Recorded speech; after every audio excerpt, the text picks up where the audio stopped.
नमस्कार। श्रीमद् भगवद गीता के तृतीय अध्याय में भगवान श्री कृष्ण अर्जुन से कर्म योग का उपदेश देते हुए कहते हैं कि अर्जुन, प्रत्येक जो इंद्रियां हैं, चाहे आँख, नाक, कान, सब इंद्रियों के अपने अपने विषय होते हैं और सब इंद्रियां अपने अपने विषय को ग्रहण करती हैं। विषय अनेक प्रकार के हैं। किसी विषय से इंद्रियों को राग हो जाता है, किसी को द्वेष। अतः प्राणी को चाहिए कि उन दोनों के यानी राग और द्वेष के वश में नहीं आना चाहिए, क्योंकि ये जो राग और द्वेष इस जीव के शत्रु हैं। किसी से अत्यधिक लगाव रखना राग और किसी के प्रति घृणा करना ये द्वेष, ये दोनों ही इस जीव के शत्रु हैं। अतः जब वो राग द्वेष के वश में नहीं आता तो वो अपने पुरुषार्थ को करने में हमेशा समर्थ रहता है। राग द्वेष के छूटने के लिए ही नित्य नियम, संयम, साधना, अभ्यास आदि की जरूरत मनुष्य को रहती है। अब भगवान श्री कृष्ण कह रहे हैं आगे श्लोक में कि हे अर्जुन, मनुष्य को अपने ही धर्म के अंदर रत रहना चाहिए, अपने ही धर्म में आचरित रहना चाहिए, अपने धर्म में ही जीना चाहिए, क्योंकि जो पर धर्म है, दूसरा जो धर्म है, दूसरे जो कर्म है, वो हमेशा भयकारी है, भय देने वाले हैं। देखते भगवान ने कहा कि श्रेयान स्वधर्मो विगुण परधर्मा स्वनुत्तिष्ठिता स्वधर्मे निधनं श्रेय परधर्मो भयावह। इस पद्य में राग और द्वेष को दबाने का उपाय बताया जा रहा है। क्या कहा कि स्वनुष्ठितात का मतलब भली प्रकार आचरण किए हुए, सरलता पूर्वक आचरण से, परधर्मात् यानी पराया धर्म, सरलता से आचरण में आने योग्य परधर्म, विगुण है स्वधर्म श्रेयान, उस परधर्म से यदि विगुण है, गुणहीन है, गुण रहित है, स्वधर्म श्रेयान, वो श्रेष्ठ है। सरलता से यदि आचरण में आने योग्य है, यदि परधर्म है, फिर भी गुण रहित होता हुआ भी जो स्वधर्म है श्रेयान, वो श्रेष्ठ है। स्वधर्मे निधनम श्रेय, अपने धर्म में मरना भला है। और परधर्म भयावह, परधर्म है वो क्या है? भय देने वाला है। जो जिस कर्म में नियुक्त रहता है वही उसका स्वधर्म है। आध्यात्मिक दृष्टि से आत्मा की ओर जाना स्वधर्म का आचरण करने वाले इंद्रियों के अधीन रहता है। चाहे वो किसी भी जाति, किसी भी कर्म का व्यक्ति हो, ब्रह्मचारी हो, गृहस्थी हो, वानप्रस्थी हो, किसान हो, कुछ भी हो, या चाहे वृद्ध हो, चाहे बच्चा हो, या अबला हो, अपने अपने कर्मों का पालन करने में सुखी और पूर्ण काम होते हैं। पर धर्म की ओर जाने पर भय और कष्ट है। यदि एक बच्चे को किसी वृद्ध व्यक्ति के धर्म का पालन करना पड़े तो उसके लिए कष्टदायी है, और किसी वृद्ध व्यक्ति को बच्चे का धर्म पालन करना कहे तो उसके लिए क्या है? कष्टदायी है। इसलिए अपने अपने धर्म का पालन करना, अपने धर्म में जीना और अपने धर्म में ही मरना, यहाँ पर भगवान श्री कृष्ण ने कहा। जब भगवान ने कहा कि अपने धर्म का पालन करना चाहिए तो अर्जुन पूछता है आगे श्लोक में, तो भगवान ऐसा कौन होता है, या ऐसी कौन सी चीज़ें, ऐसी कौन सी बातें होती हैं जिससे प्रेरित होकर मनुष्य पाप में लग जाता है? ये पूछा अर्जुन ने। अर्जुन अर्जुन बोला, अथ केन प्रयुक्तोऽयं पापं चरति पुरुष अच्छिन्नमपि वार्ष्णेय बलादिव नियोजित। वार्ष्णेय, ये भगवान श्री कृष्ण का पर्यायवाची है वार्ष्णेय, कि हे वार्ष्णेय, जब श्री कृष्ण ने स्वधर्म का आचरण करते हुए राग द्वेष को दबाने की बात कही तो अर्जुन के हृदय में एक शंका उत्पन्न हुई, ये पापों का मूल कारण क्या है? तो उसने पूछा, हे वार्ष्णेय, हे श्री कृष्ण, अथ फिर भी अनिच्छन अपि, बिना इच्छा करता हुआ, न चाहता हुआ भी, अयम पुरुष, जो पुरुष है, मनुष्य है, बलात् नियोजित इव, बलात्कार से लगाए हुए, यानी हठ धर्मिता से लगाए हुए की तरह केन प्रयुक्त, किससे प्रेरित होकर, पापम चरति, पाप का आचरण करता है। मनुष्य की लाचारी ऐसी कौन सी लाचारी है कि जो पर धर्म और पाप की ओर जाता है, मानो उसमें कोई इसको जबरदस्ती खींच ले जाता है, उसकी इच्छा नहीं है। ऐसी कौन सी बातें हैं, ऐसी कौन सी चीज़ से प्रेरित होकर मनुष्य पाप का आचरण करता है। तो भगवान श्री कृष्ण बताते हैं उसको कि अर्जुन, जो आपने ये अच्छा प्रश्न पूछा है कि ऐसी कौन सी बातें हैं, ऐसी कौन सी वस्तु है, ऐसा कौन सा स्वभाव है जिसे प्रेरित होकर मनुष्य पाप का आचरण करता है। अन्वय था इस श्लोक का, वार्ष्णेय हे विष्णु हे कृष्ण, अथ अनिच्छन अपि, यहाँ इच्छा न करता हुआ भी, अयम पुरुष, ये जो पुरुष है, बलात् नियोजित है, बलात् से, हठ धर्मिता से, किसके द्वारा लगाया जाता है, प्रयुक्त पापम, लगाया हुआ पाप में प्रयुक्त होता है, चरती, ऐसा आचरण करता है। भगवान कहते हैं, भगवान उवाच, भगवान बोलते हैं, काम एष क्रोध एष रजोगुण समुद्भव, महाशनो महापापा विदध्येन मिह वैरिण। रजोगुण से उत्पन्न हुआ यह जो काम है, यह क्रोध है, यह बहुत खाने वाला जो महापापी है, इसको यहाँ बैरी जानो। क्या कहा, रजोगुण समुद्भव, रजोगुण से उत्पन्न, एषः काम, यह काम, एषः क्रोध, यह क्रोध, महाशन, बहुत खाने वाला, महापाप, माँ एनम, बहुत खाने वाला, महापापी, यह वैरिणम विधि, इसको वैरी मानो। हाँ, क्या कहा, रजोगुण से काम बल बढ़ता है और काम ही वासना को क्या करता है, पैदा करता है। काम से ही राग और द्वेष बढ़ते हैं। काम के अधीन हो जाने पर मनुष्य की दुर्गति हो जाती है और मनुष्य इच्छा न होते हुए उसे पाप में लग जाता है। तो रजोगुण से उत्पन्न ये काम, यही काम है, यही क्रोध है, ये बहुत खाने वाला है, यह महापापी है। तो काम को, कामनाओं को, सबका, इसका रजोगुण से उत्पन्न विषय वासना तृष्णा को बैरी माना। मनुष्य के जीवन में यदि काम और क्रोध यदि अधिक हैं तो इस रजोगुण से उत्पन्न काम और क्रोध से मनुष्य पाप की योनि में जाता है, पाप करता है और अपना इह जीवन और पारलौकिक जीवन दोनों नष्ट कर बैठता है, ऐसा भगवान कहते हैं।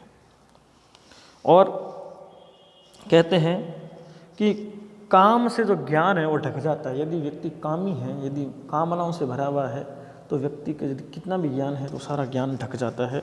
आगे जैसे कि धुएं से आग और जो मैल है उससे जो दर्पण है, शीशा, वो ढक जाता है, ऐसा उदाहरण देते हुए भगवान कहते हैं। क्या कह रहे हैं, धूमेनाव्रियते वह्निर्यथार्दर्शो मलेन च, यथोल्बेनावृतो गर्भस्तथा तेनेदमावृतम्।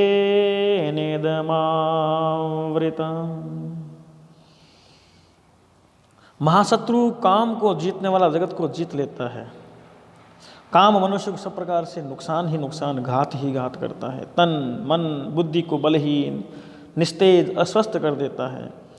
काम ज्ञान को ढक लेता है। अब बताया, यथा, जिस प्रकार, धूमेन वह्नि, धुएं से वह्नि यानी अग्नि, जिस प्रकार धुएं से आग या अग्नि, मलेन आदर्श, और मैल से आदर्श यानी कांच, दर्पण, आवृयते, ढका जाता है। जिस प्रकार धुएं से अग्नि और मैल से दर्पण ढका रहता है, यथा उल्वेन गर्भ, और जैसे झिल्ली से गर्भ आवृत ढका रहता है, झिल्ली से गर्भ ढका रहता है, तथा तेन इदम आवृतम, वैसे ही इदम आवृतम, यह जो ज्ञान है मनुष्य का, मनुष्य के सत्कर्म है, मनुष्य की जो अच्छे गुण हैं, वो सारे आवृतम इस काम के द्वारा ढक लिए जाते हैं। इस काम ने सारे गुणों को ढक लिया है। यहाँ दृष्टांत दिया गया है, धुआं, आग और गर्भ में झिल्ली, उसको आवृत करना। आगे पाप के आदि कारण काम के द्वारा ज्ञान के ढकले जाने का उल्लेख करते हुए कृष्ण अर्जुन से कहते हैं कि अर्जुन, आवृतम ज्ञानमेतेन ज्ञानिनो नित्यवैरिण कामरूपेण कौन्तेय दुष्पूरेण नलेन च। हे कौन्तेय, हे अर्जुन, ज्ञानिनः नित्य वैरिणा च दुष्पूरेण अनलेन एतेन, यानी अग्नि के समान तृप्त न होने वाले, अनलेन एतेन अग्नि के समान तृप्त न होने वाले इस काम रूप ज्ञानियों के नित्य वैरी से ज्ञान ढका हुआ है। ज्ञानिनः नित्य वैरिणाम, ज्ञानियों के नित्य वैरी, चदुष्पुरेण और कठिनाई से पूर्ण होने वाले, यानी तृप्त न होने वाले, अनलेन इस अग्नि के समान, एतेन काम रूपेण इस काम से, ज्ञानम आवृतम ज्ञान ढका हुआ है। ज्ञान और काम आपस में परस्पर विरोध है, क्योंकि काम ज्ञानियों का महाशत्रु है, उसे ज्ञान कहीं पर सुहाता नहीं है। ज्ञान रूप शिव ने ज्ञानियों के बैरी काम का संहार किया था, काम के साथ ज्ञान नहीं रहता। यहाँ ये कहा है कौन्तेय ज्ञानिनः नित्य वैरिणा, ज्ञानियों का नित्य वैरी, दुष्पूरेण और अतृप्त होने वाला, जल्दी से संतुष्ट न होने वाला, अनलेन आग के समान, एतेन काम रूपेण इस काम रूप के द्वारा, ज्ञानम आवृतम इस काम के द्वारा ज्ञान को ढक लिया गया है। ऐसा भगवान श्री कृष्ण ने अर्जुन को कहा। तो फिर अर्जुन ने पूछा कि हे ईश्वर, जब ये काम ने ज्ञान को ढक लिया तो ये काम कहाँ मिलता है, काम का स्थान क्या है? तो काम रूप शत्रु को पकड़ने के लिए उसे घर का पता बताओ। तो भगवान कहते हैं कि इंद्रियाणि मनोबुद्धिरस्याधिष्ठानमुच्यते एतैर्विमोहयत्येष ज्ञानमावृत्य देहिनम्। क्या कहा? इंद्रियाणि मनः बुद्धि अस्य अधिष्ठानम उच्यते। इंद्रियां, मन, बुद्धि इस काम के निवास स्थान कहे जाते हैं। इच्छाएं मनुष्य के शरीर में तो है, तो जो इंद्रियां हैं, मन बुद्धि है, वो सारे इस काम के निवास स्थान कहे जाते हैं। एतई ज्ञानम आवृत्य, इनके द्वारा यह ज्ञान को ढककर, एषः देहिनम विमोहयति, इस देहधारी इस जीवात्मा को मोहित करता रहता है। इंद्रियों, मन और बुद्धि के अंदर निवास करता हुआ ज्ञान को ढककर ये जीवात्मा को काम मोहित करता रहता है। तो मनुष्य को काम के चंगुल में नहीं फंसना चाहिए। तो अर्जुन ने कहा, प्रभु इसको पकड़ने का कोई उपाय तो दीजिए। तो भगवान कहते हैं, ले अर्जुन सुन, तस्मात् त्वामिन्द्रियाण्यादो नियम्य भर्तर्षभ पाप्मानं प्रजह्येनं ज्ञान विज्ञाननाशनम्। तस्मात् भर्तर्षभ, इसलिए हे भर्तर्षभ, हे भर्तृश्रेष्ठ अर्जुन, त्वम आदौ, तुम पहले, इंद्रियाणि नियम्य, इंद्रियों को वश में करके, ज्ञान विज्ञान नाशनम, और ज्ञान और विज्ञान का नाश करने वाले, एनम इस महापापी, पापमानम इस महापापी ही प्रजही, इसको निश्चय पूर्वक प्रजही करो, इसको निश्चय पूर्वक मार डालो, इस पर विजय प्राप्त करो। हे भर्तर्षभ, हे अर्जुन, त्वम आदौ इंद्रियाणि नियम्य, तुम पहले इंद्रियों को वश में करके, ज्ञान विज्ञान नाशनम, ज्ञान और विज्ञान के नाशक, एनम इस महापापी, पापमानम महापापी ही प्रजही, पापी महापापी को ही निश्चय पूर्वक पहले नाश करो, इसको जीतो। इंद्रियों को वश में करो, ज्ञान और विज्ञान का नाश करने वाला काम है, इस पापी काम को निश्चय पूर्वक जीतो, इसे हराओ, इसे मार दो। और क्या कहा भगवान ने? कहा इंद्रियाणि पराण्याहुरिन्द्रियेभ्य परां मनः मनसस्तु परा बुद्धिर्यो बुद्धे परतस्तुषः। इंद्रियाणि पराणि आहु, प्राणी का मतलब परे, श्रेष्ठ और सूक्ष्म है। इंद्रियों को श्रेष्ठ और सूक्ष्म कहते हैं। इंद्रियेभ्य परम मन, इंद्रियों से परे मन है। तू मनसः परा बुद्धि, और मन से परे कौन है? बुद्धि है। तो यह बुद्धि परतस है, और बुद्धि से भी परे है कौन? आत्मा। ये एक सूक्ष्म बात कही कि इंद्रियों को श्रेष्ठ कहते हैं, लेकिन इंद्रियों से परे कौन है?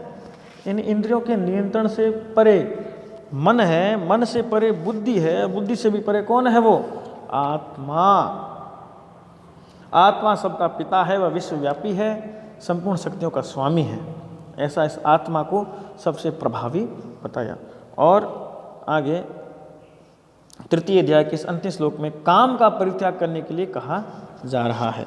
क्या कहा भगवान श्री कृष्ण ने कि अर्जुन, एवं बुद्धे परम बोध्वा संस्तभ्यात्मानमात्मना जहिरत्रं महाबाहो कामरूपम दुरासदम्।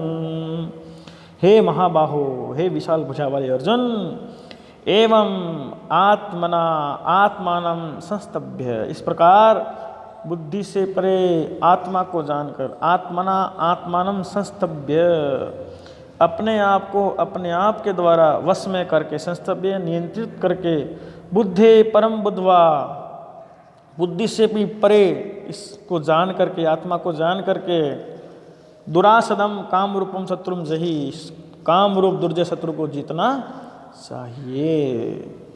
आत्मना आत्मनम संस्तभ्य, स्वयं को स्वयं से नियंत्रित करके, स्वयं को जान करके, बुद्धे परम बुद्ध्वा, और बुद्धि से भी इसे परम बुद्ध्वा, बुद्धि से भी श्रेष्ठ मान करके इसको, आत्मा तत्व को, मन को वश में करके, काम रूपम शत्रुम जही, काम रूप इस दुर्जय शत्रु को जीतना चाहिए।